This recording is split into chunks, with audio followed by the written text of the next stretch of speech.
Assalamualaikum warahmatullahi wabarakatuh. Waalaikumsalam warahmatullahi wabarakatuh. Nah, pemirsa sekalian, pada kesempatan kali ini berbahagia sekali saya bisa bertemu dengan salah seorang guru. Beliau adalah berasal dari sahabat rumah belajar. Assalamualaikum warahmatullahi wabarakatuh, Bu. Ya, waalaikumsalam. Nah, tidak kenal maka tak aruf ya. Tidak kenal maka tak aruf. Maka mohon kepada Ibu untuk bisa berkenalan dulu kepada sahabat-sahabat yang hebat ini. Silakan, Bu.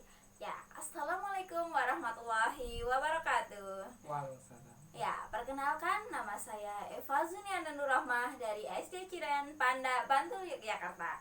Ya, di sini saya merupakan salah satu dari 30 besar sahabat rumah belajar yang ada di Pembatik level 4 Daerah Istimewa Yogyakarta.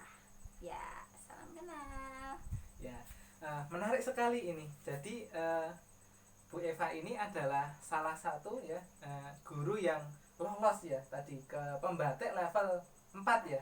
Bisa dikenalkan lebih dahulu apa itu pembatik, karena pembatik itu apakah batik atau sebagaimana itu, Bu? Monggo, gimana itu? Ya, awalnya memang beberapa orang itu tanya ya, pembatik itu nanti ibu membatik atau bagaimana, seperti itu ya. Ya, pembatik adalah pembelajaran berbasis TIK. Jadi batiknya itu berbasis TIK, T-nya itu TIK ya, bukan yang membatik seperti itu. Ya, itu pembelajaran berbasis TIK. Nah, itu pembelajaran dari Pusdatin, dari Kementerian Pendidikan, seperti itu ya, seperti kata Pak Nadiem Makarim ya, kita merdeka belajar ya, seperti itu. Jadi salah satu programnya adalah dengan ini adanya pembatik, seperti itu. Oh, Masya Allah. Jadi TIK ya. Wah, ini menarik sekali karena TIK ini di 6 bulan terakhir ini sangat-sangat kita butuhkan, karena ini kan kita sedang menghadapi pandemi seperti itu, dan anak-anak juga hampir semuanya dari TK, SD, SMP, SMA, bahkan kuliah, bahkan dulu para pekerja juga ada yang bekerja dari rumah, dan untuk murid-murid belajar dari rumah. Nah, kira-kira apa manfaatnya buat kita ini pemirsa ini untuk bisa mengikuti apa kegiatan dari pembatik? Apa bisa dijelaskan, Bu? Ya, pembatik itu awalnya sebelum pandemi ya, ini sebenarnya pembatik itu sudah lama caranya seperti itu.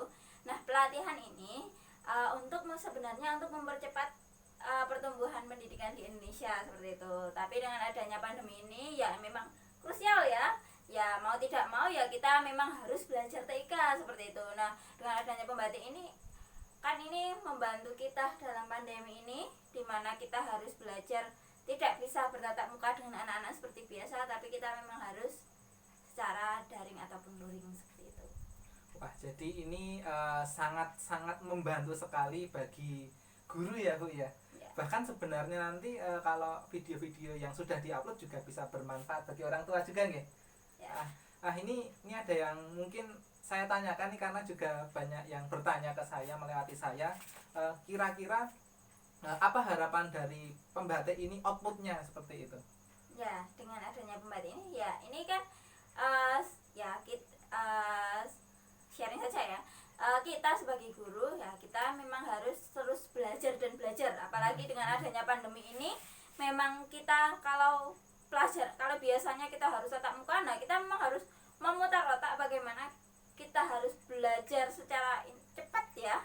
Kita harus belajar bagaimana kita mengajar kepada anak, seperti itu, bagaimana kita membuat konten, seperti itu, bagaimana kita mengajari yang memang dulu kita tatap muka, sekarang memang harus pakai gadget, seperti itu ya. Nah, dengan adanya pembatik ini ada fitur-fitur atau aplikasi dari pembelajaran pembatik ini, kita bisa menggunakan rumah belajar ya, seperti ini ya, rumah belajar. Nah, ini bisa digunakan juga aplikasi rumah belajar, nanti bisa dicari di App Store ya atau Play Store, seperti itu. Nah, belajar ini dengan rumah belajar itu bisa, dan ada banyak dari Pusdatin yang bisa kita pelajari dari pembelajaran membatik.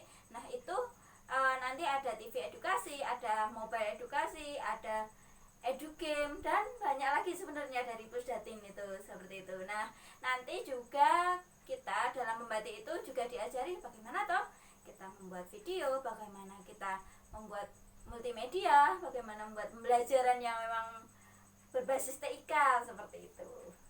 Oh iya, Masya Allah. Ini saya sangat tertarik sekali dengan TIK karena TIK ini kan kesannya seperti anak muda seperti itu. Bolehkah diceritakan di dalam pembatik sendiri orang-orang yang lolos di sana itu apakah muda semua ataukah campur-campur? Bisa diceritakan apa namanya orang-orang yang di dalamnya itu? Ya, pembatik itu untuk guru ya. Mm-mm. Guru ini dari jenjang PAUD ya, karena teman-teman saya yang 30 besar dari DIY itu ada yang dari PAUD, ada yang dari TK, ada yang dari SD, SMP, SMA, SMK kayak gitu. Jadi untuk guru di semua jenjang pendidikan itu diwadahi di situ, dan di rumah belajar itu ada banyak dari PAUD sampai SMA, SMK itu ada semua. Jadi ada lab maya juga di situ kayak gitu. Nah, dalam membatik itu ada 4 level ya. Nah, jadi guru itu harus untuk bisa sampai seperti saya level 4 itu harus melewati level 1 yaitu literasi, level 2 implementasi, level 3 kreasi, baru level 4 ya. Jadi yang mengikuti level 1 literasi itu memang ribuan ya. Nah, itu nanti disaring lagi ke level 2 implementasi, disaring lagi sampai level 4, yaitu hanya diambil 30 besar setiap provinsinya seperti itu. Wah, ini menarik sekali karena seperti kita apa ya, meniti jenjang. Kalau di game ya ada tingkat-tingkatannya, tapi ini ternyata perjuangannya juga cukup berat ini. Bisa diceritakan Bu, perasaan jenengan setelah sampai di level 4 nih bagaimana? Ya alhamdulillah ya, saya bisa sampai level 4 seperti itu ya. Dengan adanya level 4 ini memang saya harus saya menyadari sendiri bahwa kita itu sebagai guru memang harus banyak belajar dan belajar terus, karena saya melihat teman-teman itu memang teman-teman yang hebat, yang luar biasa kayak gitu loh. Nah, itu memotivasi saya untuk gimana sih kita harus tambah belajar lagi, dan juga tidak hanya belajar untuk diri sendiri, tapi bagaimana kita berbagi kepada siswa-siswa kita, dan kita berbagi kepada sesama kita, karena level 4 adalah level berbagi. Jadi harus memang kita berbagi kepada sesama kita, kepada guru. Jadi tidak hanya kepada guru, kita berbagi kepada masyarakat seperti itu. Wah, ini tidak terasa ini sesi kita sudah hampir berakhir, tapi supaya teman-teman yang melihat podcast ini bisa terinspirasi begitu, kira-kira dari Bu Eva, apakah ada harapan atau cita-cita yang mau disampaikan terkait dengan ini pembatik ini? Ya, Bapak Ibu bisa mengikuti pembatik, dan juga pesan saya Bapak Ibu, mari kita terus belajar dan belajar ya, karena memang ya namanya guru ya Bapak Ibu. Mari kita terus meningkatkan ilmu kita, bagaimana kita mendidik anak-anak kita seperti itu. Terus berinovasi, terus belajar, dan terus semangat ya Bapak Ibu. Walaupun pandemi kita harus semangat, tetap mengajar dan tetap terus belajar Bapak Ibu, karena memang kita belajar bersama seperti itu. Ya, seperti itu. Dan mari kita bisa kita gunakan rumah belajar. Rumah belajar, belajar di mana saja, kapan saja, dengan siapa saja. Ya, seperti itu. Wah, ini saya teringat kata-kata dari Bapak Pendidikan kita, yaitu belajar itu sepanjang hayat gitu ya. Masya Allah ya. Tidak terasa podcast kita sudah berakhir, kita akhiri di sini. Tapi teman-teman tidak perlu khawatir, karena insya Allah podcast ini akan berkelanjutan, dan kita akan membahas materi-materi yang mungkin bisa berguna buat kita semua, dan kita tayangkan melalui YouTube ya, seperti itu. Baik, kita tutup ya Bu. Terima kasih banyak kepada Bu Eva yang sudah mampir ke podcast kita. Ini adalah rumah kita bersama ya. Semoga kita bisa mengambil manfaat dari podcast ini. Baik, seperti itu pemirsa, kita akhiri podcast kita. Semoga teman-teman bisa terinspirasi dengan apa yang bisa teman-teman ambil dari podcast ini. Dadah. Assalamualaikum warahmatullahi wabarakatuh. Waalaikumsalam warahmatullahi wabarakatuh. Terima kasih.